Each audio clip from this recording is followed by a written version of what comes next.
అంతే ఇప్పుడు చెప్తాను ఏదైతే తిరుపతికి వెళ్తున్నా ఇవ్వ దిగిన లైన్ ఒకసారి చూడు ఒకసారి అర్థం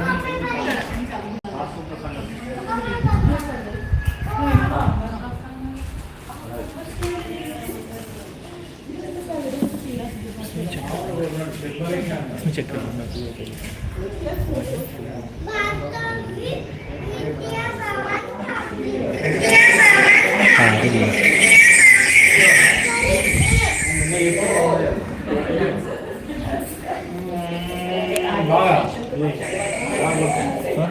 Prabhuji, whenever you are starting, just on the mic.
Okay, how many of you know about Jagannath? Many of us know already. Shanti, you know about Jagannath, right? Puri Jagannath? Huh. So, yeah. Sure. So the deities on the altar are Jagannath on the rightmost and Baladeva on the leftmost and Subhadra in between. Subhadra is the sister of Jagannath and Baladeva. Baladeva is the elder brother and Krishna is the younger brother and Subhadra is youngest sister. And in Kali Yuga it is considered that it is Swayam Krishna avatar. And even as on today, Krishna's heart is in Jagannath. That's why in Puri Jagannath, not many of the times, it's an absolute rule that, anyone who is not born in India not allowed into the temple. It's very, very, and in fact, the temple is ruled by the pujaris, the pandas there. When Manmohan Singh was Prime Minister, even Sonia Gandhi was not allowed into the temple. That powerful they were. No one can shake them. So, but even the puja is done like that. Maybe, whenever we have time, I can tell you the full story of Jagannath. Or else maybe I'll touch briefly upon after I finish the Kirtan. Hare Krishna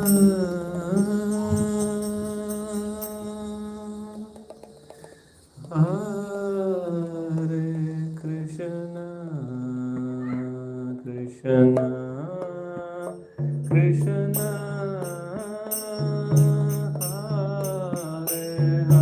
Hare Hare Rama Hare Rama Rama Rama Hare Hare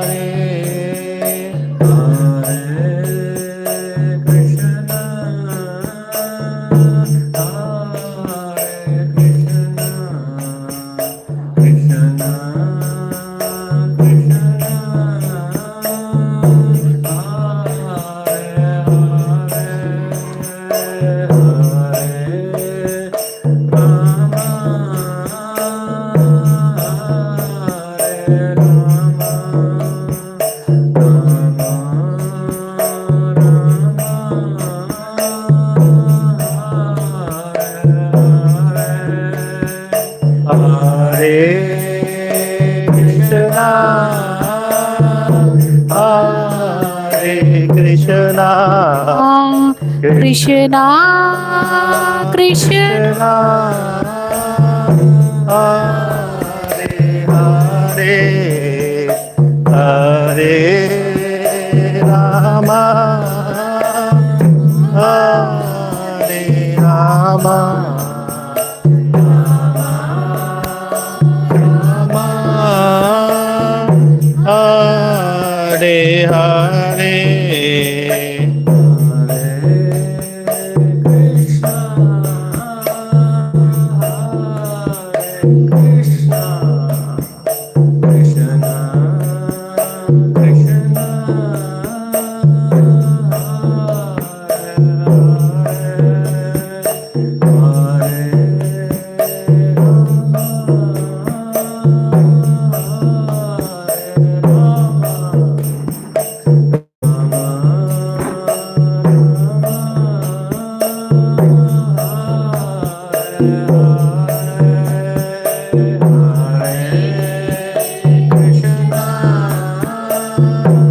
Krishna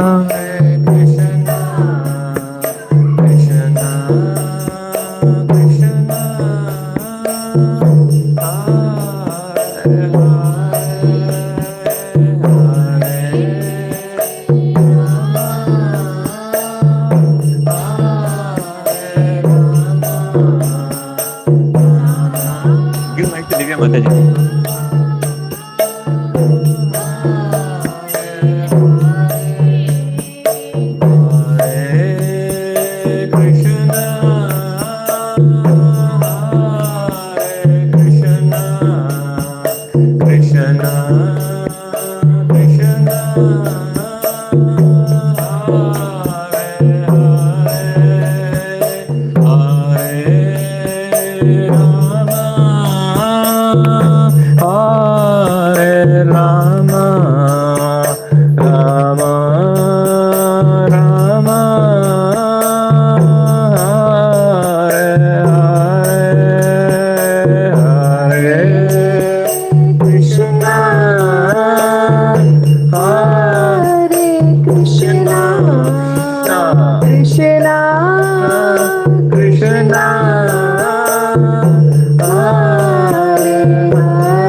Krishna Krishna Krishna Hare Hare Hare Rama Hare Rama Rama Rama Hare Hare Hare Krishna Hare Krishna Krishna Krishna Hare Hare Hare Rama Hare Rama Rama Rama Hare Hare Hare Krishna Hare Krishna Krishna Krishna Hare Hare Hare Rama Hare Rama Rama Rama Hare Hare Hare Krishna Hare Krishna Krishna Krishna Hare Hare Hare Rama Hare Rama Rama Rama Hare Hare Hare Krishna Hare Krishna Krishna Krishna Hare Hare Hare Rama Hare Rama Rama Rama Hare Hare Hare Krishna Hare Krishna Krishna Krishna Hare Hare Hare Rama Hare Rama Rama Rama Hare Hare Hare Krishna Hare Krishna Krishna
Krishna, Krishna, Hare Hare,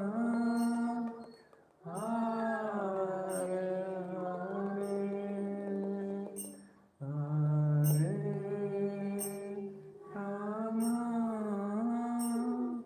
Hare Rama, Rama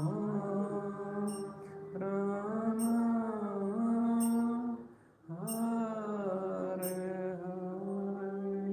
हरिनाम संकीर्तन की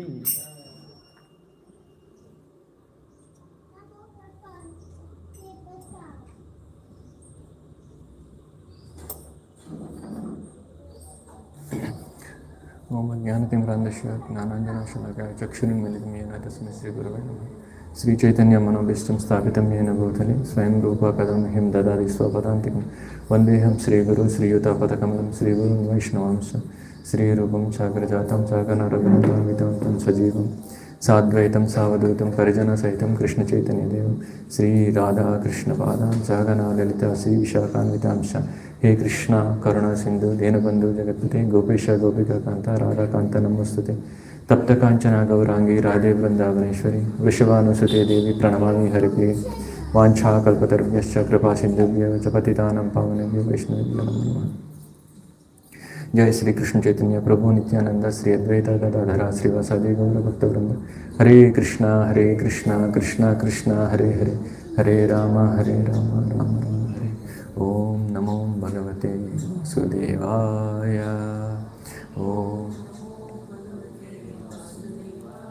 ओम नमो भगवते वासुदेवाय। ओम नमो भगवते वासुदेवाय। नारायणं नमस्कृत्यं नरं चैव नरोत्तमं देवीं सरस्वतीं व्यासं ततो जयमुदीरये।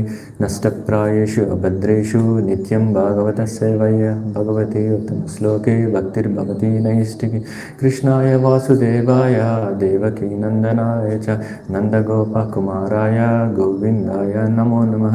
नमः पङ्कजनाभाय नमः पङ्कजमालिने नमः पङ्कजनेत्राय नमस्ते पङ्कजाङ्ग्रे। नमो महावदन्याय कृष्ण प्रेम प्रदायते कृष्णाय कृष्ण चैतन्य नाम्ने गौरतिषे नमः। नमो ब्राह्मण्य देवाय गो ब्राह्मणाहिताय च जगद्दिताय च कृष्णाय गोविन्दाय नमो नमः। नमो ओं विष्णुपादाय कृष्णप्रेष्ठाय भूतले श्रीमते भक्तिवेदांत स्वामिन्निति नामिने। नमस्ते सरस्वती देवे गौरवाणी प्रचारिणी निर्विशेष शून्यवादी पाश्चात्य देशतारिणी। जय श्री कृष्ण चैतन्य प्रभु नित्यानंद श्री अद्वैत गदाधर श्रीवासादि गौरभक्तवृंद। हरे कृष्णा कृष्ण कृष्ण हरे हरे, हरे राम राम राम हरे हरे। हरे कृष्णा कृष्ण कृष्ण हरे हरे, हरे राम राम राम हरे हरे। हरे कृष्णा कृष्ण कृष्ण हरे हरे, हरे राम राम हरे हरे। हुकुम करोति वाचालं पंगुं लंघयति गिरिं यत्कृपातमहं वन्दे श्रीगुरुदीनतारिणं श्रीपरमानन्दमाधवं श्रीचैतन्येश्वरम्। ओम अपवित्र पवित्रो वा सर्ववस्थांगतोऽपि वा यत्स्मरेत् पुण्डरीकाक्षं बाह्यान्तरशुचिः। Shri Vishnu Shri Vishnu Shri Vishnu.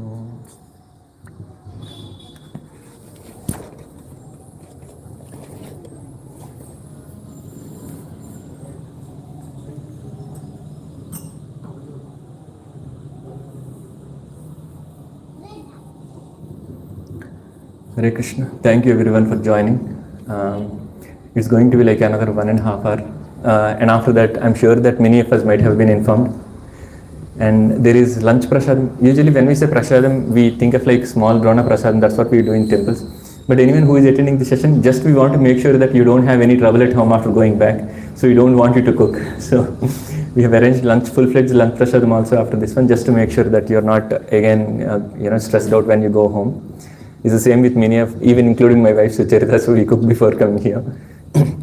So what I'll do is today we'll talk a little bit about Jagannath. I think many of us have already heard about it, but because this is the first session in the temple, I would like to speak about the God, and then we will talk about things like what are scriptures, why should believe in scriptures, etc. This is going to be like around 8 weeks course, and after that, the Bhagavad Gita starts. The reason why we do this course before even starting Bhagavad Gita is we wanted to make sure that our faith in scriptures is very strong, even before jumping into and reading the scriptures. Without strong faith in scriptures, it's very difficult to believe in what's been said even by Krishna. So Bhagavad Gita says it's Bhagavad Gita. Bhagavad Gita means it's been spoken by Krishna himself, right? And Krishna himself says that me is the speaker, and Krishna shamelessly coming and telling that I am the speaker. But still, it's difficult to believe because we haven't seen Krishna. So that's why we have 8 weeks sessions, which is like tries to make us help understand, is it really Krishna who spoke it? Or is it really Vyasadeva who wrote it? Sorry, is it really Vyasadeva who dictated it? Is it really Ganeshji who actually wrote it? Right, one simple proof probably I'll give you, I'll tell you the story, but it will be difficult to believe. So Krishna left small traces of, kind of induction to understand if it is true or not. If you go to Badrikashram, how many of us have been to Badrikashram? Okay, I also haven't been to Badrikashram.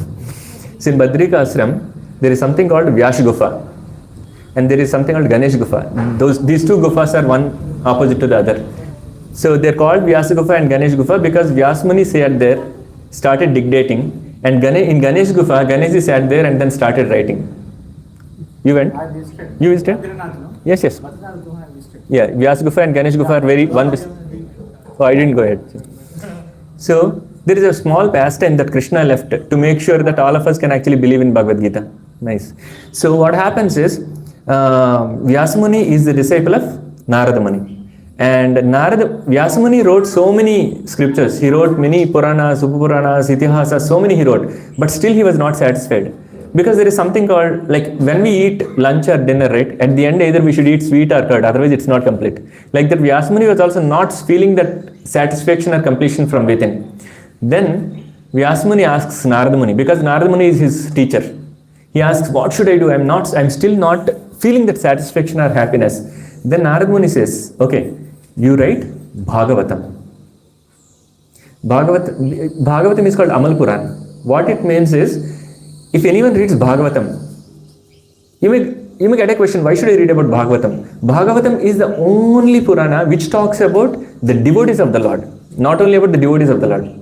So many times, we end up talking only about the leaders, but no one talks about servants.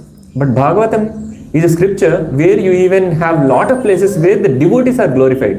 In fact, many times Vishnu or Krishna tools things in such a way that the devotees are glorified. That's why Narada Muni asks Vyasa Muni to write Bhagavatam. Then Vyasa Muni writes Bhagavatam, then he is satisfied. That's why it's called Bhagavatam is called Amala Purana. And on the other hand, when Vyasa Muni wanted to write these Puranas or Itihasas, he had a question, who can write this? It's very difficult, right? For nowadays children, it's even difficult. Their hands will pain even after writing 2 pages of essay writing. So Vyasa Muni was looking like who actually can write, because it's not just Bhagavatam and Bhagavad Gita. There are so many Puranas, Upapuranas, 18 Puranas and 12 Upapuranas, Itihasas, so many are there. So Vyasa Muni is searching. Vyasa Muni posted a job posting, career.vyasamuni.com, careers.vyasamuni.com. So in that job portal, the description was, anyone who wants to write this will get unlimited benefit and even can go to Vaikuntha Loka. But the condition is, they should not stop writing till Vyasa Muni stops dictating. So who comes to rescue? There was only one application. Out of Mukkoti Devatas, there is only, out of 3 crores applications, only one application satisfies all these criteria. That is Ganeshji's application. Right? Then Ganeshji comes and he says, I will write. But Ganeshji puts one condition. What was the condition? if you stop dictating, I will stop writing. See, I mean, it's like a again chicken and egg problem. If Ganeshji stops, Vyasamuni is not going to dictate anymore. And if Vyasamuni stops, Ganeshji will get up and then go off. He will quit the job, papers down. Right? So Vyasamuni says, okay. Now, how do you solve this problem? Now, Vyasamuni is such an empowered. In fact, Vyasamuni is called Satya avatar of Lord Vishnu. He is not an ordinary soul. He is also, an Amsha of Lord Vishnu. For that matter, Ganeshji is also. Many of us know that, right? So Vyasamuni, with so empowered by Vishnu, what he does is, whenever he has to go for nature call, he gives he puts a condition. Now what? The condition that he puts to Ganeshji is, if you don't understand, you should not write. Ganeshji said, if you stop, I will not write. I'll get up and go off. Then Vyasamuni says, you can write only after you understand it. So whenever Vyasamuni has to go and take some time off, he used to give such a complex sloka so that Ganeshji also takes some time to understand it. After understanding only he is writing. Now, if you look at it, right, what it means is all the scriptures were written by Ganeshji after he understood it. Now, when Ganeshji understood, had there been something wrong, he wouldn't write it, right? He will object. Hey, Vyasamuni, what nonsense are you talking? He will stop him. But he wrote everything that was spoken by Vyasamuni, which means this is very logical if you understand it. Anything that was spoken by Vyasamuni is completely understood by Ganeshji and was accepted by Ganeshji. Then only he started writing it. Makes sense, right? If Ganeshji is writing, means it should technically be accepted by his parents, who are none other than Mahadeva and Parvati. So if you look at it, these scriptures which were written by Vyasamuni are all accepted by Lord Shiva also. That powerful our scriptures are, our Sanatana scriptures are.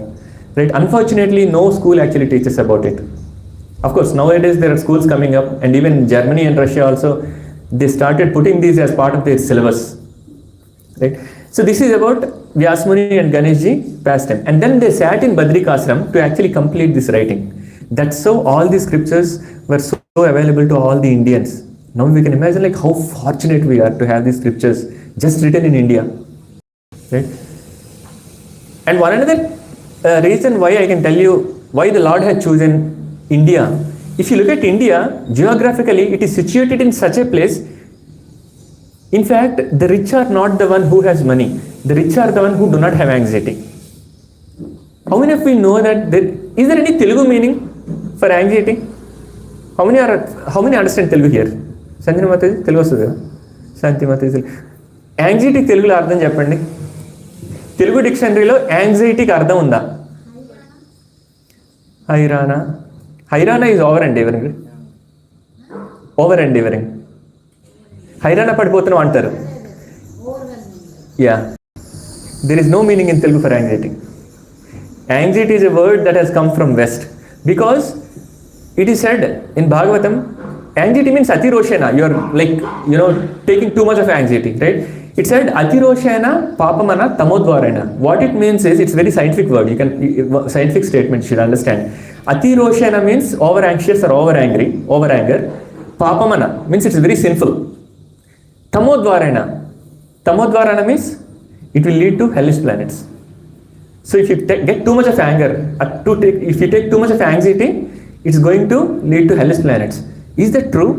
Let's try to understand it scientifically. Once, I myself, when I was actually bachelor, I was living with a couple of other bachelors, and I just tried to play a prank. My friend was coming out of washroom after taking bath, and then I just played a prank, and then he got fever for 2 days. ఎప్పుడైనా భయపడితే fever వచ్చిందా ఎవరికన్నా? మీరు భయపడలేదేమో ఎప్పుడు? భయపడితే 100% వస్తుంది fever. నాకు కూడా వచ్చింది. అది మంగమ్మ గారి మనవడు మూవీలోని మీరు చూసారా? మంగమ్మ గారి చూడలేదా? తెలుగు మూవీస్ చూడరా? It's our time. So Mangamma గారి మనవడి మూవీలోని ఒక ఆయన ఇట్లా సడన్గా లేస్తాడనమాట. ఆడు చచ్చిపోయాడని కూడా లేస్తారు. ఆ రోజు రాత్రి ఆ మూవీ చేసిన 3 రోజులు ఫీవర్ వదలలేదు నాకు. It is very scary. So when we get scared, right, sudden scare or take anxiety, fever comes from liver, and liver will tell you how long you will live. Liver will tell you how. You may see some people like getting tired so quickly, or gets like really old too soon. Right? The reason is it's your liver which is actually getting too taxed. Right? So fever comes from liver. So when someone is anxious, it is the liver that will be hit. When liver collapses, you cannot lead quality life. You will lead life, but you cannot lead quality life. That's a very, very big. In fact, yoga says, kada, liver care the yoga. The whole yoga is about taking care of liver only, right? So to get back, right? So there is no word called there is no meaning in Telugu for anxiety. And in India especially, not only Telugu, even Hindi doesn't have a meaning for anxiety. So any language you take in India, which no language can actually tell you what anxiety means in that specific language. Right? Not only that, and overall in India, wherever a cow can be protected. So a place's richness can be measured only by the comfort that one country can give to cows. Cows cannot live in West. Now, there is a Jersey cow. We might have heard of it. Jersey is not a cow. I don't know how many of you heard it. It's a breed between pig and cow. Jersey is not a cow. It's been incubated in New Jersey. That's why it's called Jersey cow. So, Jersey cow came through pig and cow. It's not just the cow. Why do they have to kind of make Jersey cow? Because in West, cow cannot live. There are 30 varieties of cows in India. No cow could actually sustain West environment. That's why they had to make this Jersey cow. That fortunate we are. Cow can happily live in India and Pakistan, but unfortunately the people in Pakistan are not realizing it. That's a different story though. So any cow can actually happily, all the 30 varieties can happily live in India. So wherever cow can actually be protected by the Panchabhutas, that country is considered to be the rich. So that's why we are so fortunate to have taken birth in India. Right? Now in that India, Vyasamuni and Ganeshji have chosen to actually dictate and write respectively the scriptures. Right? So that's about the scriptures. Now the scriptures, out of all the scriptures, the most easily available scripture is Bhagavad Gita. We have many Bhagavad Gitas at our home. Very Sucharita. We have many Bhagavad Gitas at our home. If anyone wants to have a copy, it's free. You can read it. Once you're done with reading, either you can give it to someone or you can keep it with yourself. In fact, Bhagavad Gita has been introduced as one of the subjects in German schools now. It's already been introduced. Right? So this is about the scriptures. Now I'll go and shift my gear towards Jagannath. Because this is the first session happening in Ganeshji temple, we'll talk a little bit about why the Lord is in the form of toys. They exactly look like toys. Very funny, right? So actually what happens is, Bhagavatam 10th canto talks about the relation between Krishna and gopis. Many of us think that, Krishna is a cowherd boy and then he is a playboy. No, Krishna is not a cowherd boy, he is not a playboy. The same Krishna, in fact, I can give you more details about where Krishna is actually positioned. Through Krishna comes Baladeva. Baladeva is his internal potency. Baladeva is none other than Krishna. From Baladeva comes Sankarshana. From Sankarshana comes Vishnu. See the hierarchy. Krishna, Balaram, Sankarshana, Vishnu. From Vishnu comes Mahavishnu, Kshirodakshaya Vishnu, Garbhodakshaya Vishnu. And this from Mahavishnu, all these planetary systems comes. That is what is Krishna. He has taken the role of a playboy just to make all the Brajavasis happy. Right? Such a Krishna, he was very, very much attached to gopis and gopas and Srimati Radharani in Vrindavan. Now he has to leave Vrindavan. Why? He has to take a job. Because he crossed Pauganda age, adulthood, he has to come to Dwarka. Now he comes to Dwarka. When he comes to Dwarka, he married how many queens? 108. Number is even bigger. Anyone knows? 16,108 queens. They are not gopis. Remember, we should never be confused between the 16,000 queens and gopis. Gopis are in Krishna's heart. These queens are in his mukut. That's how it is. Right? You can never ever, even Rukmini cannot be compared to one gopi in Vrindavan. Because the affection between Gopi and Krishna are very transcendental. No love in this Andapenda Brahmandas can actually match the love between Krishna and gopis. Or Krishna and Srimati Radharani. To actually tell you that, probably I'll take one small story here. So once what happens is Krishna is in Dwarka. When Krishna is in Dwarka, Rukmini says, what is it that's so enchanting about gopis? At times Krishna In midst of the night, he calls Gopi, Gopi, and he gets fainted. Whom is he asking this question? She's asking? Whom is she asking this question? Yeah, Rohini. Now actually what happens is, then this question slowly goes to Krishna. Now Krishna tells, okay, then it goes to Narada Muni, because Narada Muni is always, the person who actually compromises many aspects. So Narada Muni comes in between. Then Narada Muni asks Krishna, all the queens are having this question, why are you so attached to Gopi? Children, why are you so attached to games and sports? So Krishna, why are you so attached to gopis? Then Krishna tells Narada Muni, okay Narada Muni, you do one thing. I'll tell you why I am attached to gopis. I am getting headache. There is only one medicine to the headache. My devotees, lotus feet's dust. I have to put it on my head. Then my headache will go. కృష్ణుడు ఏమంటున్నాడంటే, నాకు ఎవరైతే భక్తులు ఉన్నారో ఆ భక్తుల తాలూకా పాద ధూళిని తెచ్చి నా నెత్తి మీద రాస్తే నాకు తలనొప్పి తగ్గిపోతుంది. నారదముని మీరు ఇస్తారా అని అడుగుతాడు. అప్పుడు Naradamuni says is, oh Krishna, how can you say this? If I give you dust of my feet, I will eternally burn in hellish planets. Can anyone think of even, we don't even think of entering into this Garbhagudi. Now Krishna is telling, give me your dust of your feet. Now Narada Muni said, I can't dare. I am not ready to burn in hellish planets eternally. నేను నరకంలో శాశ్వతంగా ఉండదలుచుకోలేదు. నా పాదధూళి కానీ నీ నెత్తి మీద పెట్టానంటే నరకానికి పోతానని చెప్తాడు. Then Krishna says, okay Narada Muni, go and ask anyone who can live. Narada Muni goes to Rukmini. Rukmini says no. Satyabhama says no. No, everyone says no. Then he goes to many devotees, Rishis, Munis. He goes to many devotees of Krishna and Vishnu. No one gives the dust of the feet, because why they don't give? Why are they rejecting to give the dust of their feet? They're scared. They're not scared to death. They're scared to go to hellish planets. Now Narada Muni goes to Vrindavan Dham, and then he tells gopis, Krishna is having headache. Now gopis go mad. How can Hamara Kanha get headache? What can I do? Tell us what we can do. Should we chop our heads? We are ready. That's the love they have. Then Narada Muni tells, Krishna wants dust of your feet. Then every gopi gives their feet forward and says, take the feet. Then Narada Muni says, do you know what will happen to you all if you put the dust of your feet to Krishna's head? They say, we know, we will go to hellish planets. If Krishna can get rid of his headache, we are ready to eternally burn in hell. That's what the gopis says. That's the kind of transcendental love that gopis have for Krishna. So attracted. Gopis are ready to go. Why do we do pujas? We do pujas to go to Vaikuntha Loka, Ayodhya, Brahma Loka, Satya Loka. But gopis are ready to go to even hellish planets. Right? So finally what happens is, then Narada Muni understands the kind of love that is there between gopis and Krishna. So now what happens is, then Krishna is in Dwarka, to cut the story short. So now Rukmini understood why Krishna is so much attached to gopis.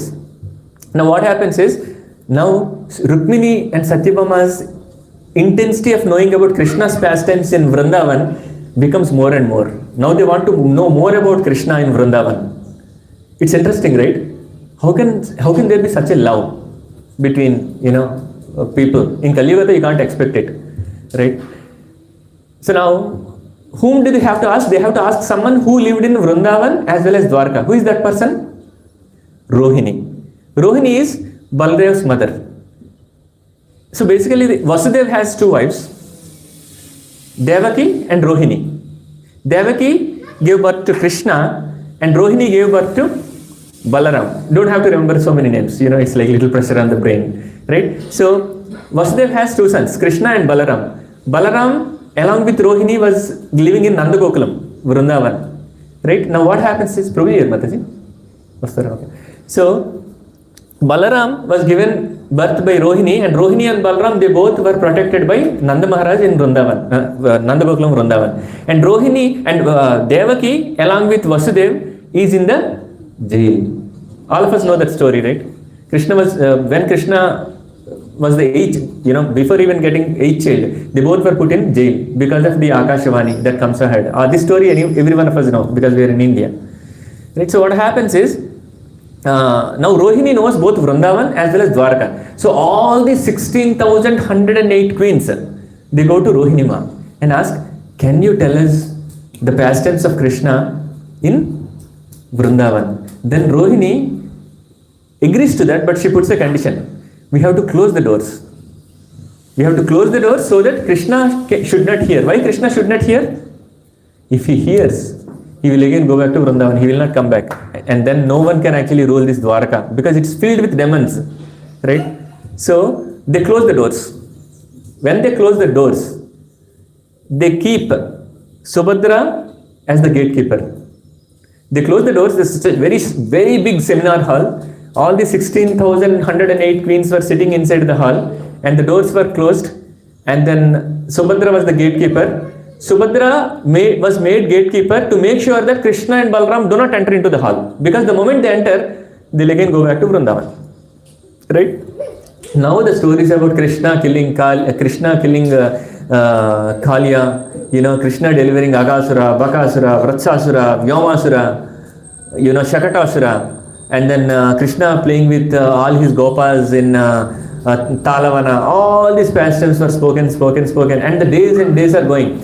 Now what happens is Krishna and Balaram came to know that there are Krishna's pastimes that are going inside this conference room. So what Krishna did is he kept his ear on the door. He understood that his pastimes are going on. So now Krishna could not withstand it. So Krishna and Balaram, they both suddenly pushed the doors to open.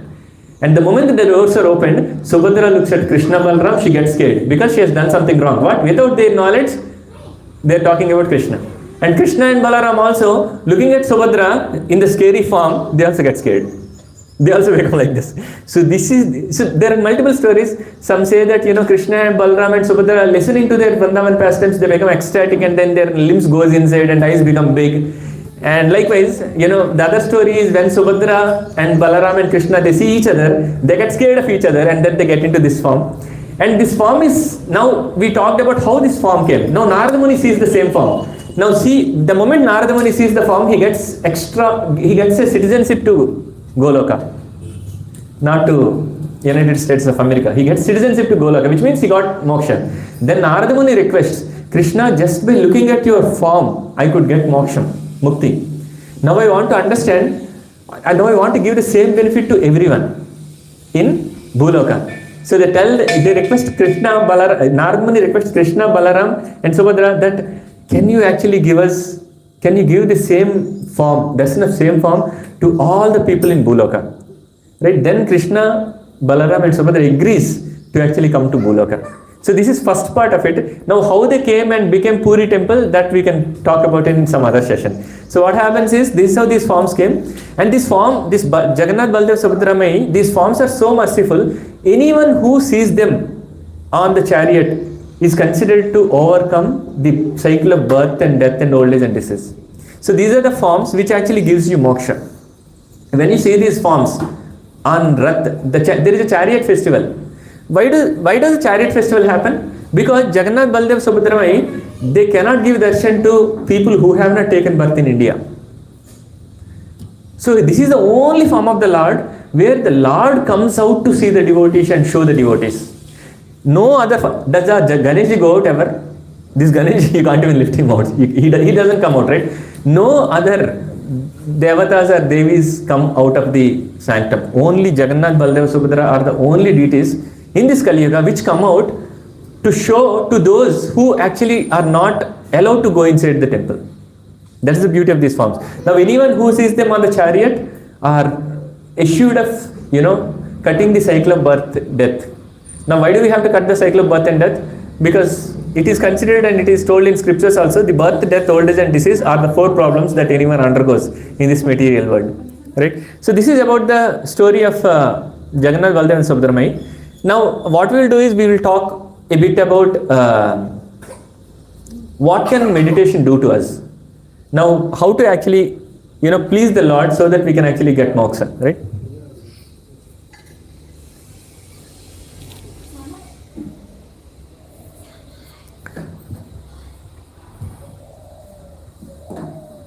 It's 11:48. So what we'll do is we'll discuss this about meditation for half an hour, and then we'll do some kirtan, and then we'll head for prasad. So 12:30 we'll be able to close everything else. Is that fine with everyone?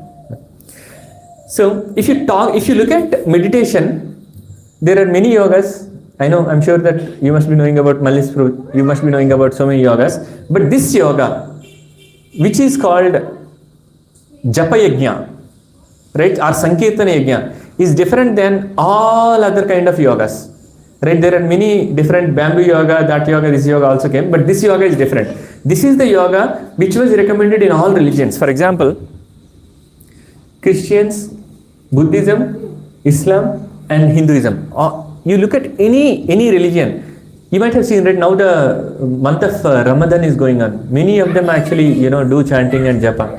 Even in Buddhism also they do japa, right? So every religion, it actually recommends about this japa yajna, right? Now let's figure out why we do japa in Kali Yuga, right? Let's talk more about these 4 yugas. What are the 4 yugas? Satya Yuga, Treta Yuga, Dwapara Yuga and Kali Yuga. Satya, Treta, Dwapara. Dwapara is also called Kruta and Kali Yuga. There are 4 yugas. Now, if you look, let's talk a little bit about Satya Yuga. Satya Yuga is so surprising. None of us actually can believe what could happen in Satya Yuga. This is called the golden age lasts in Satya Yuga for 1 million years. Right? And the process. So basically, Kali Yuga also has some duration. So first Yuga is Satya Yuga, which has run for 1,728,000 years, and the process of self-realization in this yuga is meditation on Vishnu. During this yuga, the majority of the population is situated in the mode of goodness. There are 3 kinds of modes, right? Goodness, passion and ignorance. So in Satya Yuga, most of the people are in goodness. What does it mean? It is very hard to find a person who is greedy. It's hard to find a person who actually ill-treats others. It is very hard to find a person who rejects to actually serve others. That is Satya Yuga. And the duration, that's why the duration is like 1 million years. And the time of death or transcendence was chosen at will. A person can choose when he can actually die. Can you tell me one person name who actually is given that power to choose his own death? Bhishma. Which yuga he is in? Dwapara Yuga. So in Dwapara Yuga, it is only one person, that is Bhishma, who has this power. But in Satya Yuga, everyone has this power. They can choose when to. But otherwise, the average lifespan at the beginning of this yuga is 1 lakh years, and average height was 32 feet. Height was 32 feet, and a person could live for 1 lakh years. You might get surprised listening to this. When did Lord Ram came? Which yuga? Treta Yuga. What was Lord Ram's name? Who is father of Lord Ram? Dasharath. Dasharath ruled country for 36,000 years.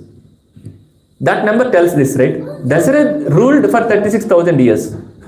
What it means is, it's very easy for someone, see, Dwapara Yuga is after Satya Yuga, right? So obviously in Satya Yuga, people can live for 1 lakh years. So this is, I'm just talking about this 36,000 years of Dasharath ruling, because so that we can connect, like, not to get surprised that how someone can actually live for 1 lakh years in Satya Yuga, right? And usually, you may get another question, how can someone be of height 32? You know, to what age someone grows their height?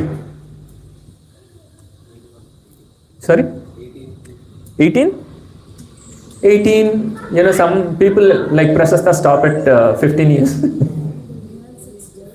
Yeah, it's different, but on an average, it is usually going to be 1/4 or 1/3 of your age. By when you can, you know, till when you can actually grow. Right? I grew up till 20-21 years, which means I might live like 65 to 80 between, I might die. Right? So someone can actually grow up to 1/4 of their full lifetime or 1/3 of their full lifetime. Right? So if you look at it, that's why people were of height 32 feet in Satya Yuga. Because if your average lifespan is 1 lakh years, you can live for 33,000 years, right? So that's why people are so tall. 32,000 feet, 32 feet.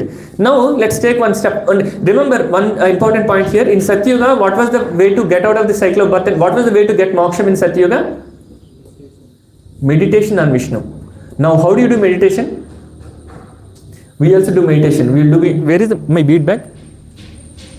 Okay, kept somewhere. So we hold the bead bag and then say, Suchat, Srijana, can you stop the cooker? Or Prasasta, where are you? That's how we do meditation now, right? Right? Someone calls from office. Okay, severity issue aaya kya? So this is how we do meditation. It is not how we do meditation. right? You might have heard of how Hiranyakashipu did meditation. When Hiranyakashipu did meditation, only bones were left. His life was put only in bones. Where is our life? I mean, where do we have our life? The spark within. That one spark is something that is running us, right? Many of us know. That one spark, the fire, which is actually constantly burning. Do you know? If you actually put your finger under your tongue and then close it, if you feel cold there, you'll be dead. This is what science says, Ayurveda. The play, even if whether you get full fever or whether you are living in Antarctica pole, you go to Antarctic pole, stand at the pole and put your finger underneath your tongue. It will be hot. Because that's hot, that is cold means the fire in your body is gone. The direct sign of, you don't have to check pulse to see whether someone is dead or not. Put your finger underneath their tongue, it will tell you whether the person is dead or not. But of course, there are some techniques in Ayurveda and medicine where they can actually re-trigger the fire. That's how some people can come back to life after death also, right?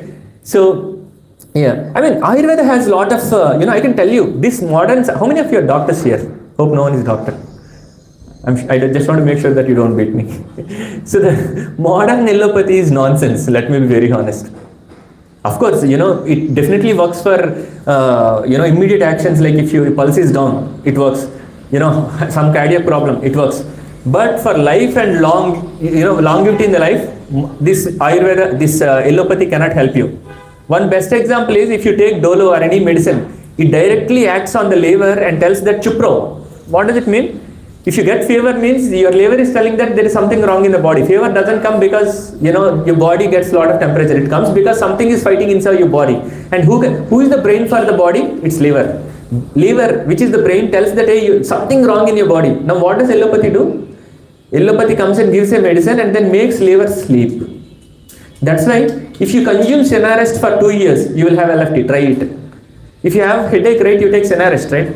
You consume Senarest for 2 years, probably once in a week, you will immediately get liver problems. It happened to me. That's why I got this, right?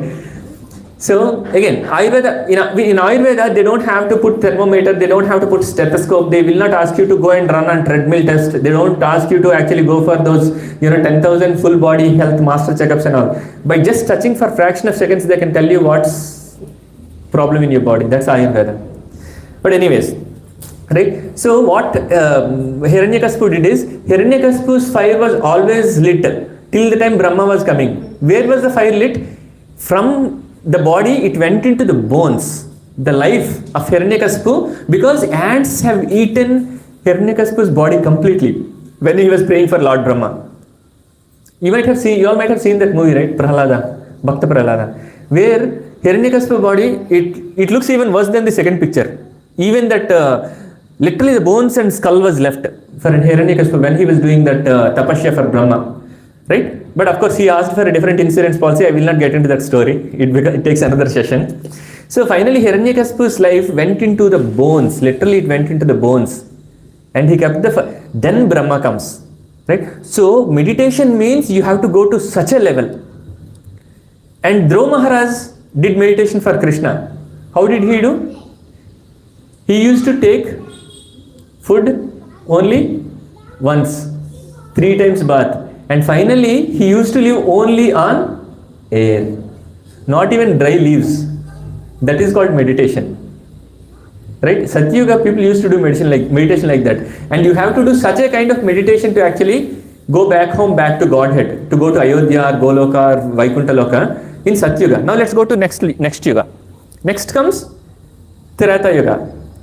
Of course, Treta and Dwapara gets interchanged also in some manvantaras. So next comes Treta Yuga. In Treta Yuga, what was the duration of Treta Yuga? Did you remember Satya Yuga how many years? 1 million. 1.7 millions. Treta Yuga, it's 1.3 millions.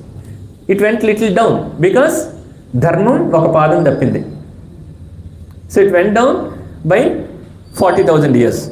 Now what is the way to realization or go back to Vaikuntha Loka? What was the way? It is Yajna.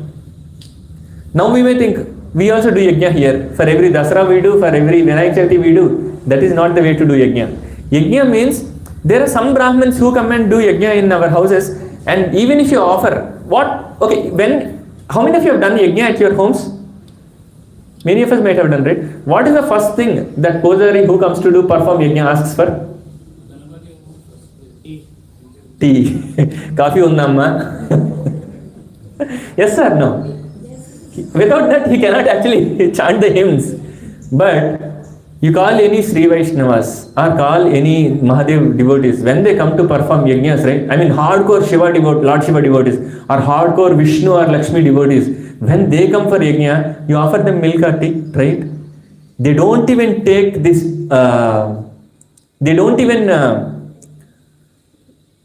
what is that called? I forgot. They don't even take the tirtham.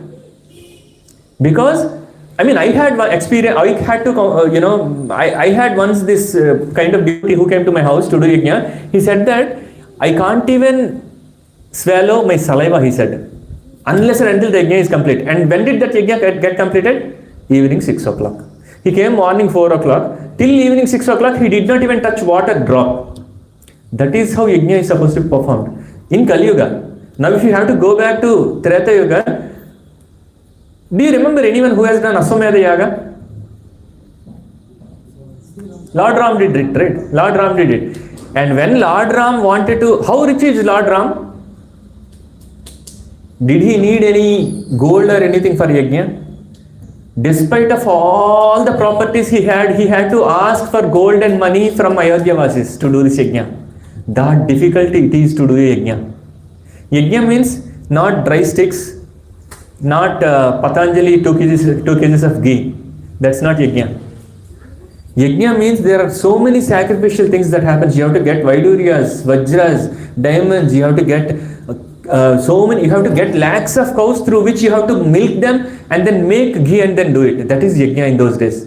So even Lord Ram has to ask for money from Ayodhya Vasis to do yajna. Whatever yajna we are doing, it is not considered, sorry to say this is not yajna. Of course, in Kali Yuga probably it is apt for Kali Yuga, but yajna is not easy. That difficult it is. Now what is the average lifetime of people there? 10,000 years. And people used to be of height 21 feet. If you look at it, from 1 lakh lifespan came down to 10,000, from 32 feet they came back to 21 feet. Right? And during this time, okay, I don't want to go into more science of it, but technically it is yajna which is actually going to take you back home, back to Godhead, to Vaikuntha Loka or Goloka. Now let's go forward to one more yuga. That is Dwapara Yuga. Now Dwapara Yuga, the span of Dwapara Yuga came down by another 40,000 or 60,000. Now this is 0.8 millions. From 1.7 or from 1.8 millions it came down to 1.3 millions. From 1.3 millions it came down to 0.85 millions. The span of Dwapara Yuga. Now, what is the way of actually going back home, back to Godhead, or going to Vishnu Loka or Vaikuntha Loka? It is deity worship. Is it difficult to do deity worship? How difficult it is to do deity worship?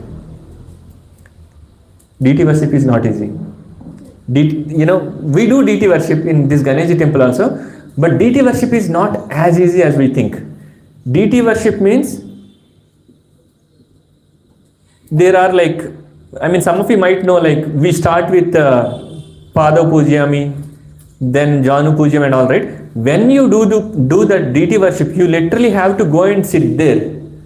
And it doesn't only just end there. Deity worship means you should not even be hearing the sounds that are coming around. That difficult it is to actually do deity worship. And the height of the people is 11 feet. Now comes the final one, that is Kali Yuga. Now, in the age, again, Kali Yuga went down by another 500,000 years. So it is just 0.4 millions.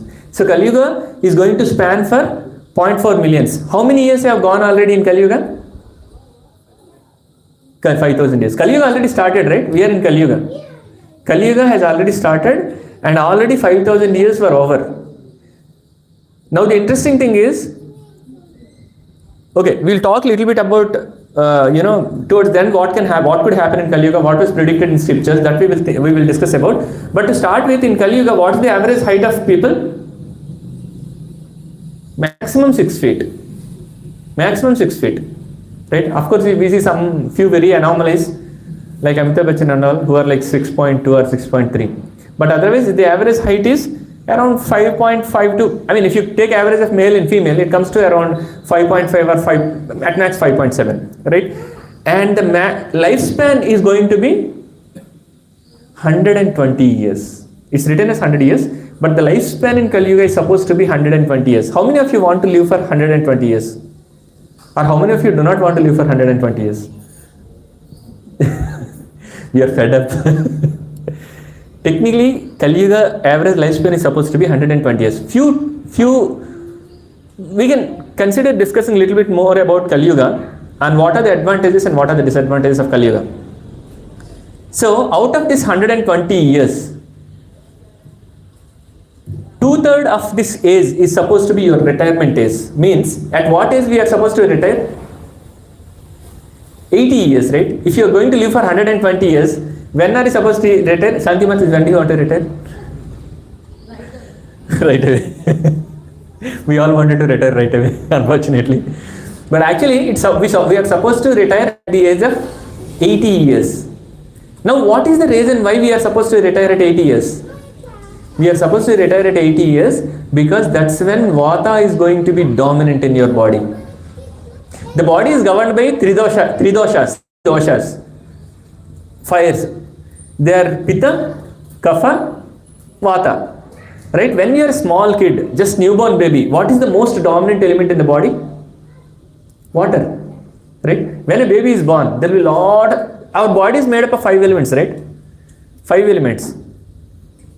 Earth, water, fire, ether and air. Right? So, most of our body is made up of earth. And when we grow a little bit, then it will be dominant by fire.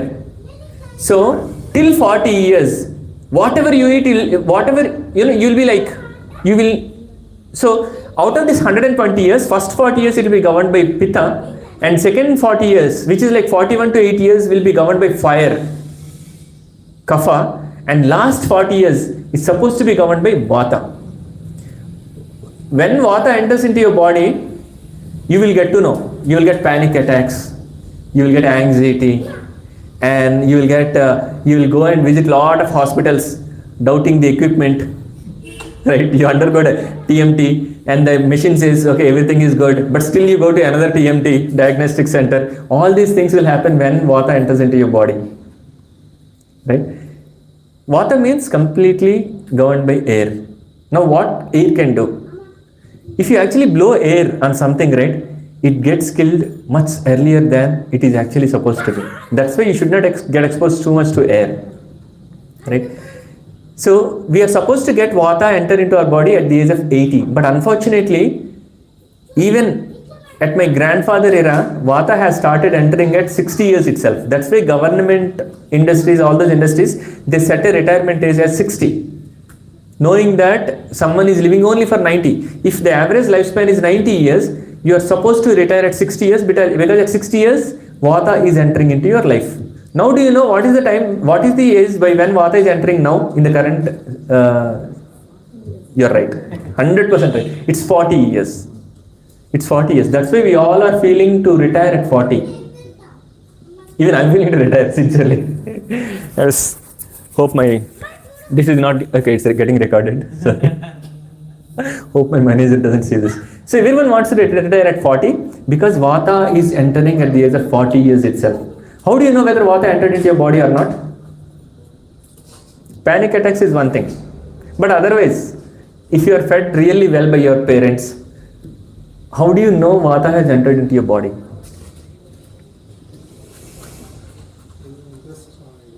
Huh? Some kind of, you easily get irritated. You can easily be triggered. If someone is shouting in the group, it means that they are getting dominated by Vata. That's what it means. You went off. You wanted to vent off because what is the nature of air? It just want to vent out. So you can observe. If you go and today I was asking Mallesh sir that when are you starting yoga? I want to come and join because yoga in a way actually controls these doshas. You can actually control and then your limits of air actually get stabilized. and then your quality of life increases. I wouldn't say your lifespan goes up, but your quality of life goes through yoga, right? At least you don't send the nonsense messages in the groups, right? So that vata, now it started entering at 40. Now coming back, the between stage, between pitta and vata, there is kapha stage. What does it mean? At the age of kapha, even if you eat stones and iron, it can actually be digested. Because your body is completely governed by fire. How many of you know if you swallow a blade, the same Gillette blade which we use for shaving, even if you swallow a blade, that can actually, that's the power of acid that you will have in the stomach. I don't know if you have ever gone acidity. So this whole food pipeline, right, it has different compartments. When you get acidity, some kind of acid comes into your mouth, that is only 0.1% of acid that you have in the stomach. Right, in yoga, there are many kriyas like Vamanadoti, Shanka Prakshalanam. All these techniques they do only to actually increase to reduce the fire and then balance it. So that is about pitta, which is fire stage. Now what is kapha stage? Kapha stage, children will be like Samarth. They will enjoy, they don't care. They don't care whether you have villa in Maple or villa in Tallapur. You know, the money, the properties, all these things doesn't hit their head yet. They will live in their own, peaceful, enjoyable life, right? So nowadays, even pitta has come to people at the age of 20 years itself. I have been hearing this, right? So now, talking about these things, now to understand what is the best way of going back to Godhead in Kali Yuga, it is said that this is the important one. Chanting the holy name of the Lord is the only way to go back to Godhead. Now these are the things that are important. 4 things we discussed about. In Satya Yuga, what was the way to actually get mukti? Meditation. And Treta Yuga? Yajna. Dwapara Yuga? Deity worship. And Kali Yuga? Chanting. Prabhuji, what's your name? Shanti Mataji's husband. Sorry? Anand. Your memory is good. So Satya Yuga is meditation. Treta Yuga is deity worship. Yajna. And Dwapara Yuga is deity worship. And Kali Yuga is chanting. Now the same thing was told in Brahma Naradiya Purana. What does it say? Harirnama Harirnamaiva Kevalam Kalau Nastaiva Gatiranyate. What does it mean? For spiritual progress in the age of Kali, there is no alternative. There is no alternative to the holy name. The holy name. Why is it told 3 times? Ek baar bole to humko samajh mein nahi aata. So in Puranas also they told 3 times, because telling 1 time we take it light. Right? And even in Bhagavad Gita, 10th chapter 25, Krishna is saying, Yajnanam Japayajnyo Asmi. Of sacrifices, I am the chanting of my holy name. See, Krishna himself is saying that there is no difference between me and my names. And even in Srimad Bhagavatam, 12th chapter, 12th canto, 3rd chapter, 51 text, it is said, Kalir doshe nidhay rajan astihyeko mahan guna kirtanad eva krishnasya mukta sangha rajet. What does it mean? It says, my dear king. Who is talking to whom? Here in Bhagavatam, Sukadeva Goswami, Vyasamuni's son, is talking to Parikshit Maharaj. He is telling, oh my dear Maharaj, king, although Kali Yuga is an ocean of faults. Why Kali Yuga is called as ocean of faults? Dharma okkapadam meeda untundi Kali Yugamlo. That's why it is called ocean of faults. There is still, although Kali Yuga is an ocean of faults, there is still one good quality about this age. What is that good quality? Simply by chanting the Hare Krishna Maha mantra, one can become free from material bondage and be promoted to the transcendental kingdom. So I don't know whether it is good or bad we took birth in Kali Yuga. Had we taken in Satya Yuga, we would have ended up doing meditation to go back home, right? Luckily we are in Kali Yuga, in which the process of going back home, back to Godhead is very simple. That is just by chanting. It's not only here, again in Bhagavatam, 12th canto, 3rd chapter, 50th sloka, again they are saying, I'll just read the translation, right? Whatever result was obtained in Satya Yuga, okay, this sloka I think I should read, it's important sloka, right? Kriteya dhyayato Vishnu, Treta, it's clearly Krita means Krita Yuga. Krita ya dhyayato Vishnu. Treta, in Treta Yuga, Tretayam yajato makhai. Dwapare paricharyena kalau tad dhari kirtanat. Bhagavatam 12th canto 3rd chapter 52 sloka is saying, in Krita Yuga, whatever result one can obtain in Satya Yuga by meditation on Vishnu, in Treta Yuga by performing sacrifices, in Dwapara Yuga by serving Lord's feet, can be obtained in Kali Yuga simply by chanting. Bhagavatam itself is telling this. So we can imagine how fortunate we are because we are in Kali Yuga. On top of that, we are in India, where all these scriptures were very nicely talked about. Right? Now this is a strong foundation that tells us on how to actually. That's why many people do meditation. Even other religions like Christians, Muslims are also doing meditation because in Kali Yuga, it is the only way. Hare Nama, Hare Nama, Hare Namaiva Kevalam, Kalau, Nastaiva, Nastaiva, Nastaiva Gatranyate. Right? Now, what does this Hare Krishna Maha Mantra mean? Hare means energy of God. Krishna means all attractive. Rama means all pleasure.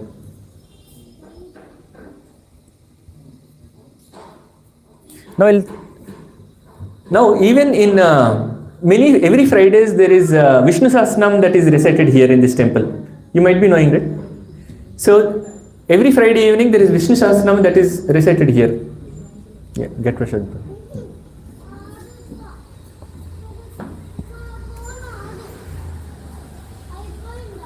Every Friday there is Vishnu Sahasranama that is recited here.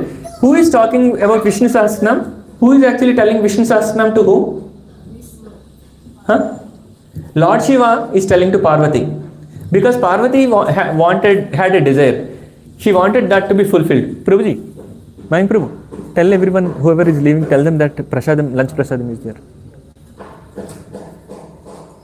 Okay, so Lord Shiva then tells Parvati. Parvati is asking Lord Shiva, how can I actually get my boon fulfilled? How can I get my desire fulfilled? Then Lord Shiva is telling Parvati, you do Vishnu Sahasranam, then your desire will be fulfilled. Then they both do Vishnu Sahasranam. After doing Vishnu Sahasranam, Lord Shiva himself is saying, what was he saying? At the end of the Vishnu Sahasranam, Lord Shiva is telling Parvati, Sri Rama Rama Falastuti. It is called Falastuti. Portion of Sri Vishnu Sahasranama is Sri Rama Rama Rameti, Rame Rame Manorame, Sahasranama Tattalyam, Rama Nama Varanane.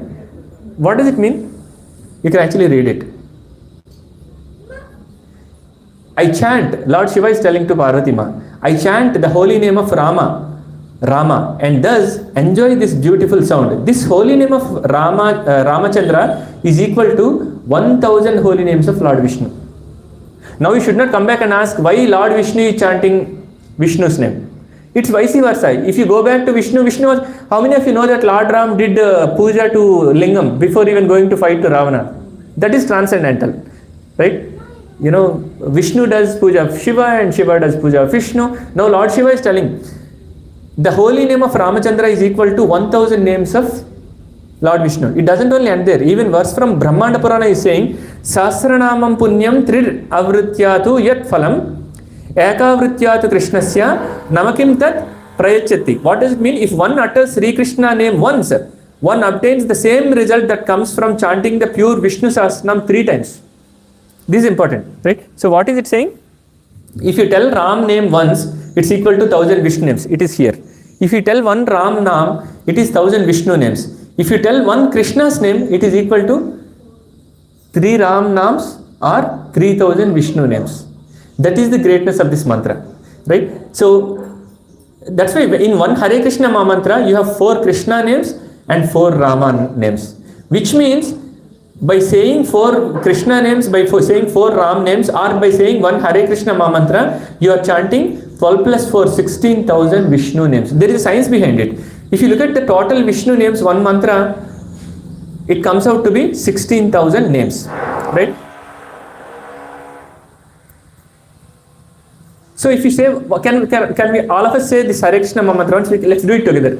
Hare Krishna, Krishna Krishna, Hare Hare, Hare Rama, Rama Rama, Hare Hare. Now all of you have literally chanted 16,000 Vishnu names. That's what it means.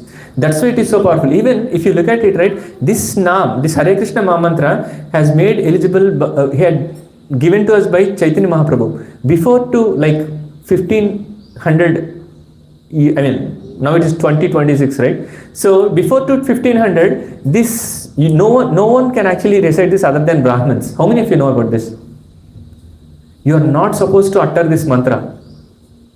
But that time the mantra was in reverse. Hare Rama, Rama Rama, Hare Hare, Hare Krishna, Krishna Krishna, Hare Hare. And this mantra was supposed to be recited only by Brahmins, initiated Brahmins. After Chaitanya Mahaprabhu came, after Ramanujacharya came, this mantra came out. And it was when Chaitanya Mahaprabhu was spreading this mantra, many Brahmins objected him. How can you actually spread this holy name? This is called holy name. How can you actually spread these holy names? Then what Chaitanya Mahaprabhu did is, he reversed the mantra. Instead of starting with Hare Rama, he started with Hare Krishna. Because it is the same mantra. When we recite it, it's going to be the same. But at the same time, by definition, it's not the same. It is not starting with Hare Rama, so Brahmins cannot object. How many of you are Brahmins here? Only Brahmins had the opportunity to chant this holy name that day, like before to 1500. Any person other than a Brahmin, if they chant, they used to take him to king for punishment. So you can imagine how lucky we are. Despite you don't have to. In fact, no one is Brahmin in Kali Yuga. It said Kalau Sudra Sambhava. What does it mean? In Kali Yuga, everyone is. Okay, let's go little into details about Brahmana, Kshatriya, and Shudra. Who is a Brahmin? Prabhuji, I am also Brahmin, not. Huh? Very learned, a person who actually can guide the society of the direction that they should go. A person who actually can tell, a Brahman is supposed to be a doctor, a person who can actually take you and show you God. That is Brahman. And then, but when we say Brahmana, Kshatriya and Shudra, it is not actually to differentiate between Varnas, it is actually to put equilibrium in the Varnas. Unfortunately, these politicians have made it out of, in their way to actually create differences and all, but there was no difference between these things. In terms of their Varna, they were given those names. Brahmanas were supposed to guide the society in right direction, were supposed to give education to the populace. They were supposed to teach everyone on how to see the Lord. And Kshatriyas, they were supposed to protect. Whom are they supposed to protect? Whom are they supposed to protect? Namo Brahmanya Devaya, Go Brahmana Hitaya cha, Jagaditaya cha Krishnaya, Govindaya Namanama. What does it mean? Namo Brahmanyaya Devaya, Go Brahmana Hitaya cha. Krishna is the one who actually wanted and did protect Brahmanas and cows. If a society is going down, means the cows and Brahmanas are going down. That's how you can actually figure out whether the society is flourishing or going down. If the Brahmins are not happy, if the temple pujari is not happy, if the cows are not happy, it means that the society is going down and down and down. It is said wherever there is blood of cow sheds, that is equal to hellish planet. Those are Brahmins, right? Now comes Kshatriyas. Kshatriyas are the ones who actually are supposed to protect Brahmanas and cows. Now who are Sudras? Or who are Vaishyas? Vaishyas, they do business. We don't want to get into their business. Now who are Sudras? A Sudra means someone who works for other person is called a Sudra. Am I a Sudra or a Brahmin? By birth I may be a Brahmin, but by Varna, the work I am doing, I work for Microsoft. I am not owner of my business, which means I am not a Vaishya. Then what am I? Sudra. In fact, scriptures say we are not even qualified to be Sudras. Why? Sudra means someone who never changes his boss in his entire life. That is Sudra. The basic qualification for someone to be Sudra is you should never change your boss in your entire life. I changed 4 jobs. Oracle, Deloitte, now Microsoft. Am I a Sudra? Worse than Sudra, to be honest. Right? But it doesn't matter. When you actually realize about God and when you actually chant or Sankirtan or help others to chant, then you again become Brahman. Right? So there are 4 Varnas: Brahmana, Kshatriya, Vaishya and Sudra. And it said, Kalau Sudra Sambhava. Sudra, anyone who works for others is called. If someone's Varna is, or quality is to work for others, it means that that person is a Sudra. Divya Mataji, you are also Sudra, no Brahman. Right? And on top of that, if you keep changing jobs, you are Ati Sudra. I'm kidding. But anyway, right, in Kali Yuga we have to do that, because whoever is giving us job also is a Sudra, unfortunately. So we can't help ourselves here, right? So but on the other hand, anyone who tries to realize about Krishna is going to be a Brahmin. You don't have to be a Brahmin by birth. If you want to become Brahmin by birth, you should be inquisitive. Atato Brahma Jignasa. If you have that quality of inquiring who you are, who am I, who is God, what is the relation between, what is the eternal relation between God, the moment that spark triggers in your mind, who am I, who is God, who is Jiva, who is Paramatma, and you want to establish the connection back, you become Brahman again. Right? In fact, we may think like why we invited that many people, but very few came. What is the reason? Krishna says, Bahunam Janma Namante Jnanavan Mam Prapadyate. Vasudeva Sarvaiti Samahatma Sudurlavaha. Everyone cannot actually go back and inquire about God. Bahunam Janma Namante. Out of millions and zillions of births, Bahunam Janma Namante Jnanavan Mam Prapadyate. I give you that knowledge. Krishna is saying, Bahunam, after zillions and zillions of births, it is me. Jnanavan Mam Prapadyate. I give you that intelligence. What is that intelligence? Vasudeva Sarvaiti. Vasudeva Sarvaiti. Everything comes from Vasudeva, Sri Krishna. So what Krishna is saying, after Bahunam Janma Namante, after zillions and zillions of birth, Jnanavan Mam Prapadyate. It is me who will give you that knowledge. And what was the knowledge? Vasudeva Sarvaiti. Lord Vishnu is everything. Samahatma Sudurlavaha. What it means is, out of zillions and zillions of people, 1 million or very few will actually inquire about who is Vasudeva, Krishna. Out of those many who are inquiring, Krishna has to give you that knowledge that Krishna is everything. Then you come and sit here. So, Krishna himself is telling in Bhagavad Gita, it is very, very difficult to even get to the path of understanding who is Krishna. Right? Now, you might have seen all these leaders who are really, really great. They just do not become leaders out of the box. Not from the blue. They become leaders because it is by the mercy of the Lord that they become leaders. Yesterday, where is Mohan Prabhu? Went to bring prasadam. He actually used to work in Kuwait. He works for Qualcomm. He lives in Pebble City. He used to work for Qualcomm. Yesterday, he was helping us to actually, for cutting vegetables and, making tomato puree for curry and all. Right, there are few devotee families, another one is Mayank Prabhu and Divya Mataji. They are also in Pebble. Mayank Prabhu works with me in Microsoft and Mohan Prabhu works in Qualcomm. They come here to actually help us for cooking. Where is Harsha Prabhu? He also went. He is one HR admin, right? All these, they come from Pebble City to help us cook prasadam. So yesterday Mohan Prabhu was showing me in his phone the place where he used to live in Kuwait while working for Qualcomm. He can see a bomb blast probably 100 meters away. Right?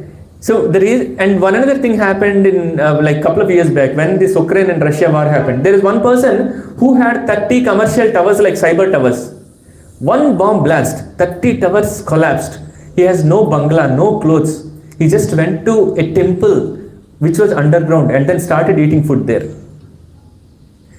So what I'm trying to say is, these properties, intelligence, you can get anything and everything on earth. But getting to get that intelligence to inquire about Lord is not easy. If you're getting this idea of, or if you're actually started thinking about Atato Brahma Jignasa, what it means is, what am I? Who am I? Who is God? And what is the relation between God and me? Or for that matter, forget about who is God. If you have gotten a question, who am I? Means you are sorted. Are you the body or are you the soul? Why are we talking? Why Krishna is talking about Bahunam Janma Namante? Did I have my past? Am I going to have the future? If I am going to have the future, where am I going to take birth? Am I going to take birth in Iran or Russia or in the place where the bombing is happened? All these questions would come. So Krishna is clearly telling, you have taken birth in the past. You have taken zillions and zillions of births. After that, you have come to a stand where you have started thinking about who am I. Then Krishna himself is coming and telling that Vasudeva Sarvaiti. It is Krishna who is everything. Right? This sloka tells many things. The sloka is, everyone wants to repeat once. It's a nice sloka. Should we repeat? Bahunam Janma Namante Jnanavan Mam Prapadyate. Vasudeva Sarvaiti Samahatma Sudurlabha. So Krishna is saying, right? I think with this we will end. Right? So, Matas Prashadam is coming or? Okay. Can someone call Prashasta? We'll do some Kirtan, Prashadam is coming, then we'll end it. So anyone has any questions? Sai? I thought you'll have a lot of questions for this session. Huh? Okay, sure. So there is one another sloka also that Krishna says, towards the end of Bhagavad Gita. He says, if you want the easiest way to actually get no anxiety. I'm sure that this sloka many of us know. Sarvadharman parityajya mam ekam saranam vraja. Aham tvam sarva papabhyo moksha ishyami ma suchaha. In fact, if you go and read Bhagavad Gita, right? Anyone needs Bhagavad Gita? It is definitely, we are not charging any money for it. How many of we do not have Bhagavad Gita? Everyone else have it? Prabhu, Bhagavad Gita unda Subramanian Prabhu? Unda? Yeah, I will give. Sanjana Mata unda? As it is. Bhagavad Gita as it is. Okay. Suresh unda? Monne uncle otanattu. Yeah. So, when you read Bhagavad Gita, right? If you read it with a different vision, it feels so sad. Because the Supreme Personality of Godhead, Sri Krishna, tells many times, Ma. What it means is, it tells, I am telling, listen to me. He tells many times, the way like Sanjana Mataji is trying to control Samarth. He tells many times. Krishna tells us many times, like the mother or father keeps cribbing for the children. Right? In fact, when I started, getting aligned to, okay, we'll wait for some time. There is some noise.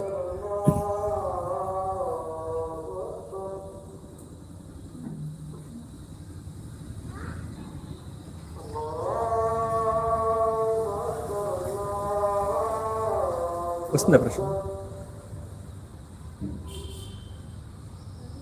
It goes for like 5 minutes, isn't it? Huh? You don't know.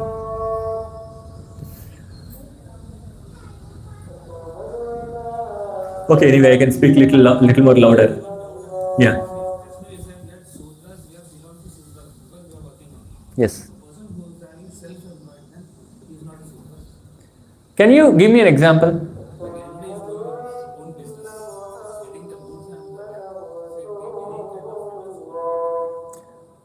But if you actually look at it ultimately, right, it eventually becomes Sudra job, because a Vaishya is a person who actually does for no benefit of him. That is a real Vaishya. When they do business, it is probably worse than Sudra thing, because you have to tell a lot of lies. But of course, in Kali Yuga, you can't try to, I will try to be like Satya Harishchandra. You can't do the business row. You'll be doomed. Don't try it. Ivanni cheppadaniki baguntayi. But you have to go by Yoga Dharma. Right? So you may ask like how to purify it. Go and serve people.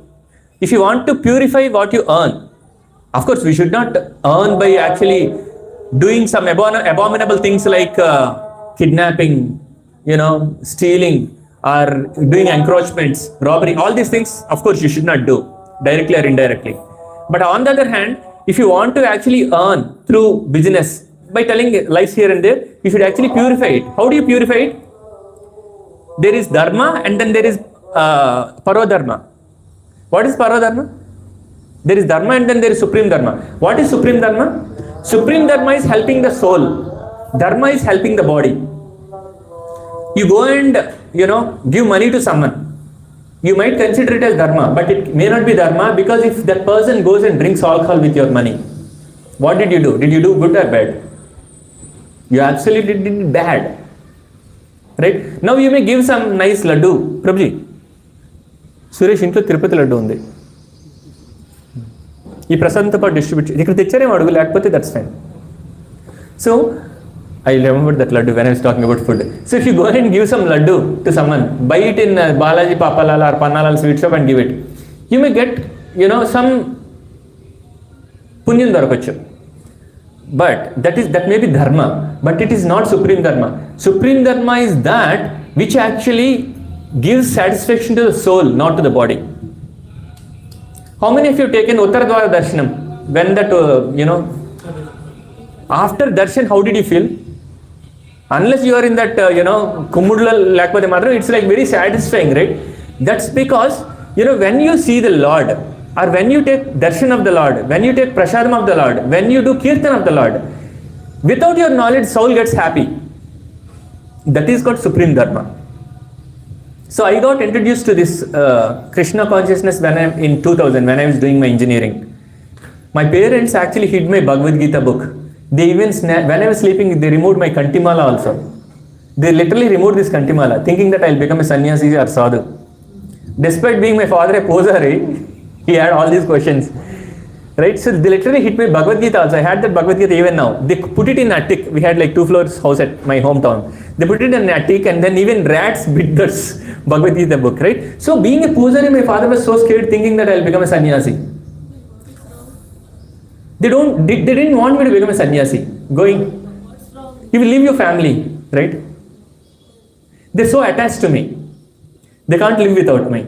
They wanted me to be married and suffer with all the family things and all.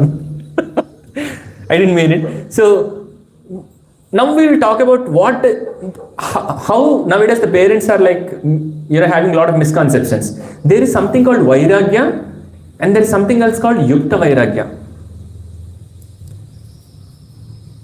Detachment and attached detachment. The difference is, where was Bhagavad Gita spoken?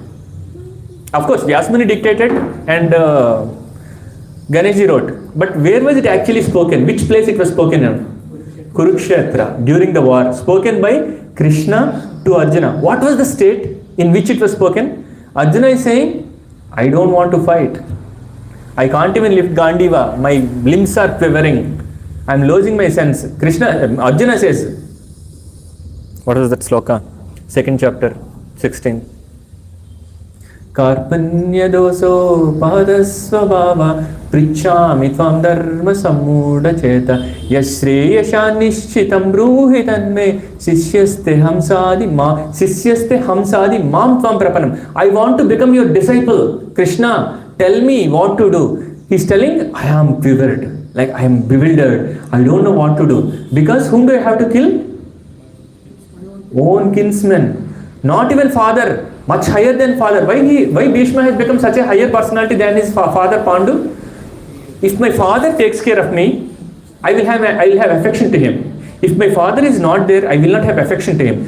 When Arjuna's father was not there, Bhishma, who is not his father, picked him up from mud, cleansed him and put him on his lap and gave equal strengths, opportunities like Kauravas.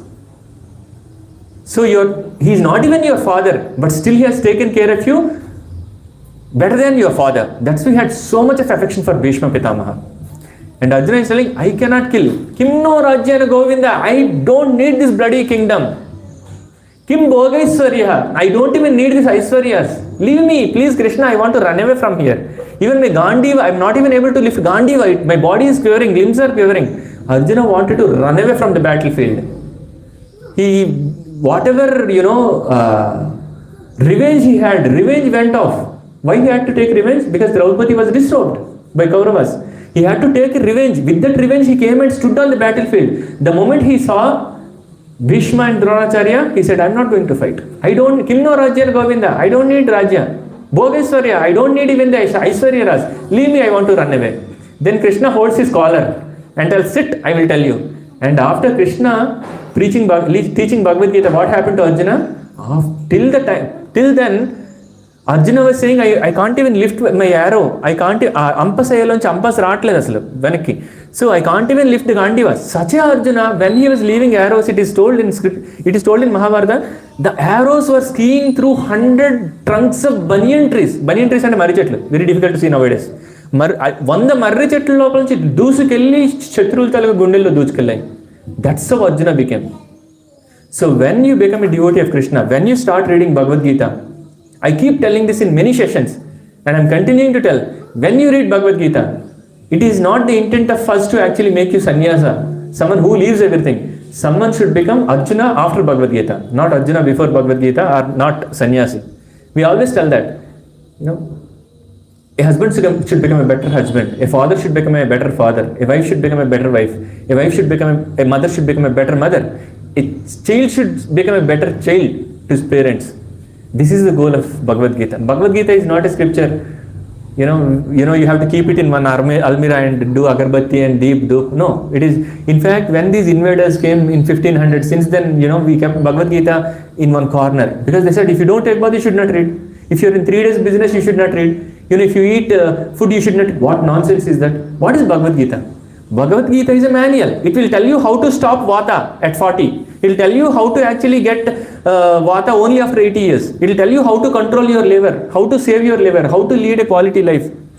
It will tell you all those things. Then why we should not? What is Bhagavad Gita? Bhagavad Gita is a manual for us. Manual for not the body. It's manual for soul. How to take care of the soul. Now you are transmigrating from one body to another body. How do you take care of the soul? It is said when someone dies, the pain of someone's death is 43,000 scorpions. This is what is told in scriptures. 43,000 scorpion bites. ఒక తేలు కుడితే ఎంత pain వస్తుందో దానికి 43,000 వంతులు pain వస్తుంది చచ్చిపోయినప్పుడు. కానీ వెన్ వి సీ, అబ్బా ఎంత ప్రశాంతంగా చచ్చిపోయాడు అని అంటాం. We tell him, the best death I have ever seen. No, that is the stupidest death we have ever seen. A death gives a pain of 43,000, not because of bodily pressures. It is because of the attachments that we have. We may think, Prabhuji, I don't have any attachment. Still we have attachment. We still have a lot of attachments. Right? Today, just before coming to satsang, my wife Sucharta was saying, you put all curry chutney on your dhoti. Can you wear nice clothes? I said, it's okay. Right? We have a lot of attachment. Even to dhoti, I have a lot of attachment. Right? We definitely have a lot of attachment. These attachments gives us a pain of 43,000 scorpion bites. But for someone who is detached after reading Bhagavad Gita, Garuda comes to actually take his soul. That's why, we have taken birth in such a great earth in India. We were given such a nice cows, right? So I think we are so fortunate because we have gotten this opportunity to read Bhagavad Gita. I humbly request, like a servant or like a servant made at your house, I request you all, to read Bhagavad Gita whenever possible. Need not be like, it should not be like, if you stop in one day, should you start it next day? Yes. There is nothing like, it's not that when we want to switch on TV, right? You can read manual anytime. Like that, if you want to switch the spark within the soul to connect back to God, right? You should always read Bhagavad Gita. And I can tell you, reading Bhagavad Gita, we might think that we may think that I don't have time. You will be able to tell that I don't have time till you're young. But when the body starts telling you that, it's time. In fact, many people used to tell me that, why are you reading Bhagavad Gita now? I mean, I started at 20 years, right? So they used to tell, you're so young, why are you reading? Even my mother used to, my mother used to tell me, it is for people who are about to die. It's not for people who are about to die. Bhagavad Gita and Bhagavatam are even for people like Samath, yes, the small kid. In fact, that is the age by when we should start Bhagavad Gita. Right? ఎప్పుడైనా వాడిపోయిన పూలు భగవంతుడికి offer చేస్తామా? మనం వాడిపోక ముందే మనల్ని offer చేసుకోవాలి భగవంతుడికి. That's why it is very important. Right? అది మన దరిద్రం ప్రభు. ఈ 1500 సెంచరీలో వచ్చిన వాళ్ళు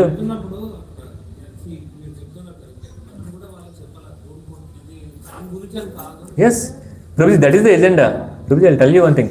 If you don't protect your family, if you don't protect your Sanatana, who will come and protect, Prabhu? We have to take strong stand and protect.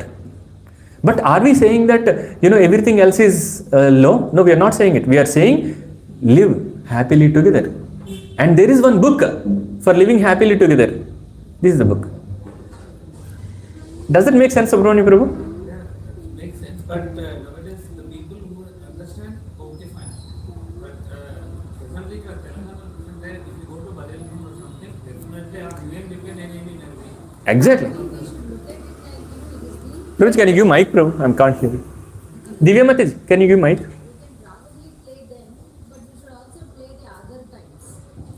Exactly. Yeah. You don't want to say that you don't play it when you are actually taking the body, but instead you should also say more times. One question, Sure. I was just thinking about the context we talked. You give money and that person takes that money and probably goes Yes. to drinks. Yeah. But see, the circle of influence. So that act of giving is something that is with me. Correct. But now, how somebody is using that is not in my control. That's right. So I think should we really be worried? But of course, some caution is definitely required. Very good question, Shanti Mataji. Very I'm good not question. just saying we should not we should give without any thought. Yeah. But you give and they do it. Yeah. That's not something in our control. We can do one thing. In fact, it's Make good intention. yeah. So Prabhuji, this is the problem, right? So when definitely, this will take you to Swargaloka. There is difference between going to Swargaloka and going back to Prabhuji. Prasadam ready, right? We'll close it in 5 minutes. Huh? We'll do some kirtan and close it. So very good question. Now, when you do this, right, you will go to Swargaloka. You may go to Swargaloka, but you cannot go to Vaikuntha-loka. There is a difference between Swargaloka and Vaikuntha-loka. Have you ever been to Mauritius? Let's say that you have gotten a credit card or debit card. There are no credit cards, let's say. Say you have $1 million. You will go to Mauritius. How many days can you live? You are not earning anything more. Once the $1 million gets over, you have to come. So same thing happens when we go to Swargaloka. Swargaloka is like going on a debit card. You do lot of punyas here, you will go to Swargaloka. You will do papas, you will go to Atala, Sutala, Rasatala. Depending on depending on the intensity of the sins that we do, we will go to Patala. Like that, depending on the intensity of good deeds, we will go to like Bhuvar, Suvar, Swarga, Tapa, Jana, Satya, Swargaloka. We go. Now the thing is, there you cannot actually incur either good or bad. Punyal papal akkadiki manaku ravu. Narkanloni, Swarganloni ravu. We only spend. If you have bad money, you will go to Narakaloka. You spend it, again you come back to Bhuloka. If you have good money, Punya, you will go to Swargaloka. And when that $1 million is spent in Mauritius, you come back to India. Again, 2 to 5. When you come back, what happens is, again you are in the same cycle. You do good. But if you go to Vaikuntha Loka, or Goloka, or Ayodhya, you will not come back. And what is there in it? There you have eternal happiness. I'll tell you how, when I asked this question, like when I was introduced, I was asked like, what is this eternal happiness? Then my senior asked me, what was the most happiest moment in your life? I told him, I got All India 11th rank in 2003. So I told him, I got 11th rank, All India 11th rank. That's when my father was super happy. Looking at him, I was happy. That was the best moment in my life, I said. He said, 1 million times to this happiness is what you will realize in Goloka. Now, how do I contemplate on it? I can't. I just have to believe in it. Right? So, now to actually content the problem of doing dana, what you can do is, you can actually cook nice prasadam at home. Or you buy some sweets and offer it to Balaji at your home nicely. Or Lord Shiva at your home and give that. Of course, when you give salaries, you can't do anything. They need servant maid. Double these we have to give her money, that's it, done. But when you give as dana, right, you have the opportunity to actually offer it to Ganeshji, Shiva, Vishnu, and then give it. Then you are actually helping them go to Vaikuntha Loka, not to Swarga Loka. This is the difference. You are not only helping yourself, anyone who eats prasadam, their journey starts. Right? When anyone starts Hare Krishna Mahamantra, their journey starts. So dana with an intention. Exactly. Exactly. Intention to ensure it is being used in the righteous ways. Correct. Correct. Sanjana Mataji, you can call your husband for prasadam. Okay. Okay. I think we'll do some kirtan and then close it.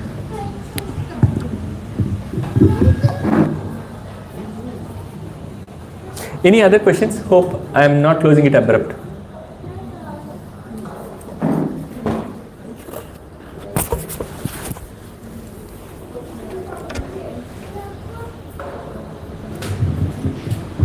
There is this nice kirtan.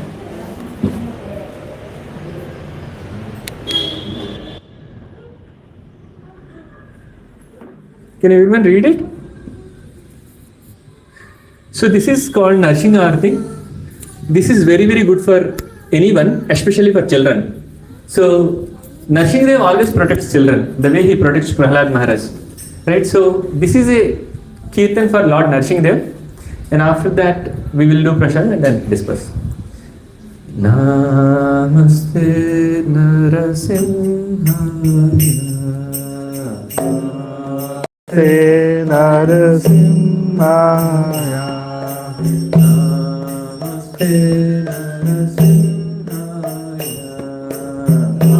Namaste Narasimhaya.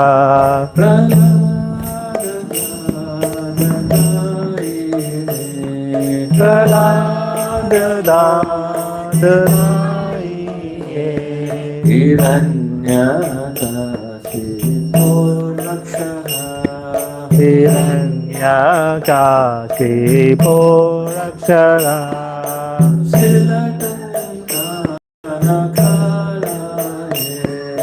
Shilatanka Nagarale.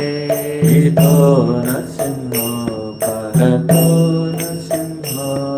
Ito Narasimha Parato Narasimha. Yato Yato Yamitato Narasimha. Yato Yato Yanitato Narasimha. Mahe Narasimha. Hare Narasimha, Hare Narasimha. Singhamadin Charanantapate. Singhamadin Charanantapate. Avatara Kamalagane Nata Madhuta Singha. Hiranyakashipo Tanupinga Keshavasita Hara Hari Rupa Jai Jagadisha Hare Jai Jagadisha Hare Jai Jagadisha Hare Jaya Tabakara Kamalavare Naga Adhuta Singha Dalita Hiranyakashipo Keshavadita Naradi Rupa Jai Jagadisha Hare Jai Jagadisha Hare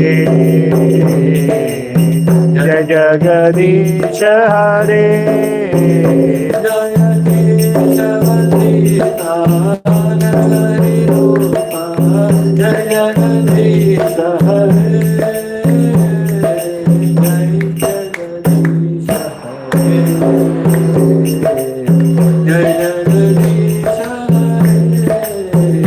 Jaya Keshavadita Naradi Rupa Jai Jagadisha Hare Jai Jagadisha Hare Jai Jagadisha Hare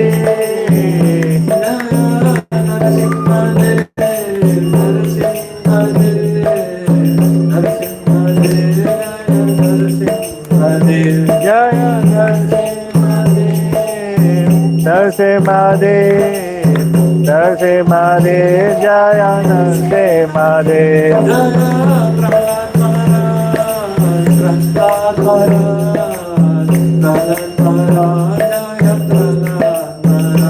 Jaya Prahlad Maharaj, Prahlad Maharaj, Prahlad Maharaj, Jaya Prahlad Maharaj. Jaya Jaya Prabhupada.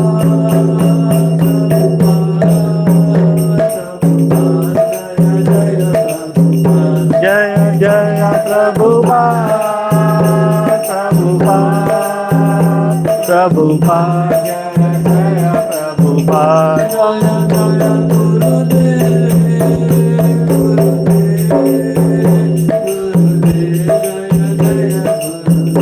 Jaya Jaya Gurudev, Gurudev, Jaya Jaya Gurudev, Gurudev, Gurudev,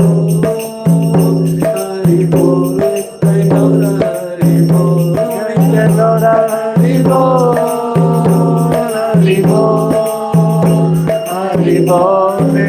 Gaura Nibo. Narasimhadev भगवान की जय। भक्ति शिरोमणि प्रहलाद महाराज की आनंद गुरु वैष्णव वृंद की जय। श्रील प्रभुपाद की हिताय गौर प्रेमानंद हरि हरि बोल। Actually, this Narasimha Kirtan is very, very protecting to many one. Any time, if I had to go to my hometown in car, we start with this at 4:30 in the morning, and you can have a very smooth drive. Right? So,